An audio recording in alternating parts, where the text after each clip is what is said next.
Closed sales in Tampa Bay went up 23% month over month in the month of February. Hey, it's Sean Ready, Keller Williams Ready Group, and each and every month we bring you the Tampa Bay market in a minute. We might go a little over, so that you can understand how to put 9 key metrics, 9 key vital signs, if you will, of the Tampa Bay real estate market into play to create leverage in your move, whether you're buying a home, selling a home, or selling a home to buy another home. This data is what you want to know and how you strategically leverage it to maximize your sale or make the best move for you. So kick things off talking about closed sales jumping up a whopping 23% month over month. That is a reverse from last month's 32% drop, so not quite picking up where we left off in December, yet on its way, as we'll look at in some longer term perspective, on its way towards a peak for the year. So before I get into the rest, color coding here. And again, this is 9 key metrics that we track every single month.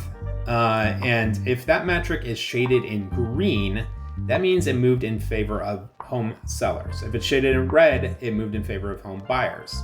Now, that's a whole heck of a lot of green. So if you're a home seller, you have some tailwinds right now.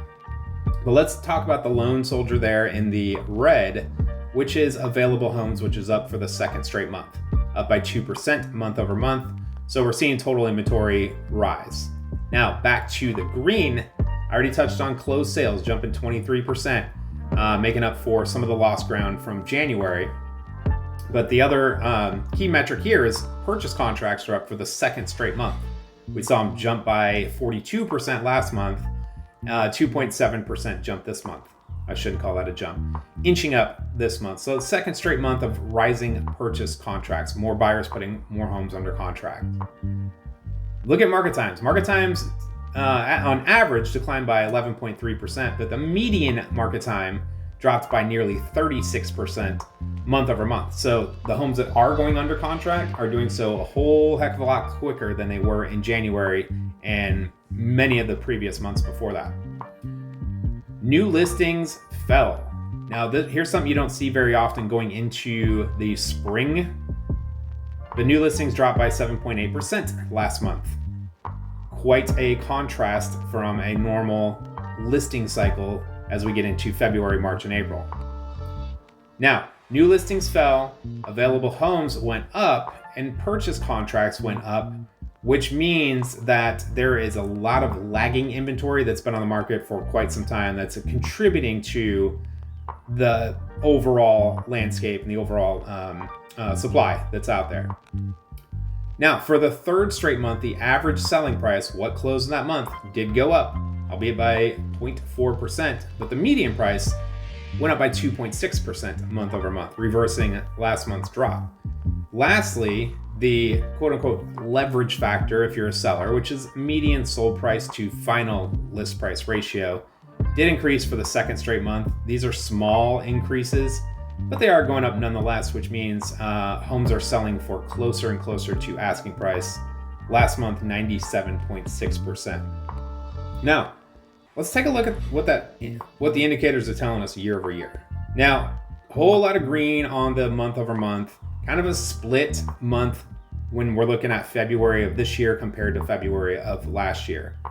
Biggest mover, average price. Now, before we look at that and say, hey, values are up across the board, not the case. Again, this measures what closed in February of this year and what closed in February of last year, but it is a very healthy increase of 13.4%. Median price is up 2.6%, leverage factor slightly up 0.1%, and new purchase contracts up nearly 1% year over year. Not a big mover, yet it is upward trajectory nonetheless.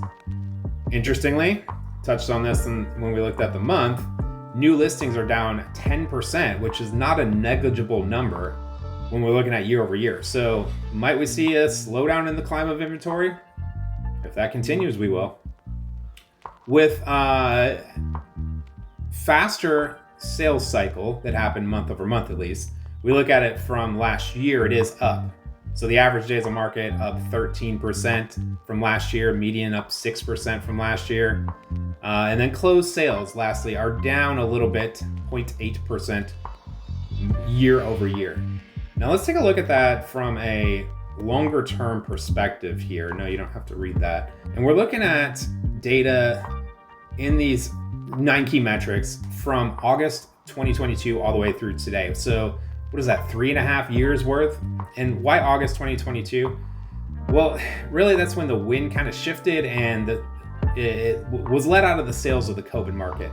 It's when interest rates really started to take effect on the real estate market, kind of rebalancing things and normalizing things, however you want to call it. But anyways, this is what it's looked like since that period of time in some of these metrics. So first is average and median market times. And you see an overall trend, upward trajectory there. And there's not really, too many peaks and valleys when it comes to different times of the year. But check out that drop in the last month. It's going to be interesting to see how that plays off. Does it level back up? Does it continue to fall? Time will tell. We'll be back. Now this one, a little more nuanced, 3 metrics on here, but they all, fall in together nicely here, and I'll talk about that in a second. So first one is available homes. Total inventory on the market. And you can see that slow and sometimes kind of quick climb. And it's been falling basically since April of last year, right up until last month, until January. Now it's starting to climb back up again. We'll see how that continues to play out. But we want to relate it to the yellow and the blue lines, the blue being new listings hitting the market, the yellow being new purchase contracts in any one given month. So you can see those kind of follow each other in lockstep and have been for the entirety of this graph. But the main thing to pay attention to here is when you have, hope I didn't mess that up, this big white space between the purchase contracts and the total inventory. The wider that space goes, the smaller the absorption rate, which is important when you're selling a home. The smaller that percentage becomes, basically the percent of homes that sell in any given month compared to the homes that are out there for sale. So that's why if you're selling and you're not exactly positioned as the no-brainer in your little micro market, it probably feels pretty slow because you're being shopped and compared to a lot of other homes that are out there. Next one, closed sales. Some ups, some downs, some wiggles, some wobbles. Overall trajectory is pretty flat over this course of time. And we'll see how that shakes out next month. So average and median price. Now the overall trend here is pretty flat. You can see the average price in the blue has jumped significantly over these last couple months. Now part of that is due to some larger ticket sales that have happened in the 6, 7, 8 million range, both in Hillsborough and Pinellas counties, actually a couple higher sales as well, bringing the average up. So the median is probably more of a telltale there. You can see that's been pretty flat and kind of hugging that $400,000 mark for quite some time. Lastly, median sold price to list price ratio. The bracketing here has kind of been between 97% and 100%, and no difference in this month, 97.59%. So there you have it. What do you do with this data? So if you're selling a home independently of buying another home, maybe you're on the you're in the camp of timing the market. You want to watch how some of this plays out, especially with a lot of tailwinds in the last month. If you're buying a home, you got a lot to choose from. If you're doing both at the same time, really market conditions shouldn't matter because you're just swapping equity from one home to another.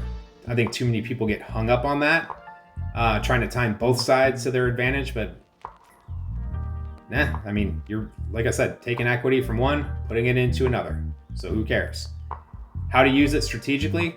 Well, this is a synopsis of both Hillsborough and Pinellas counties combined. So it's a big geographic area, a lot of homes. Make sure you look at this with you. Well, number one, make sure you're aligned with a professional that understands and studies this data. If you're not, we'd love to be that professional for you. But if you are, make sure it is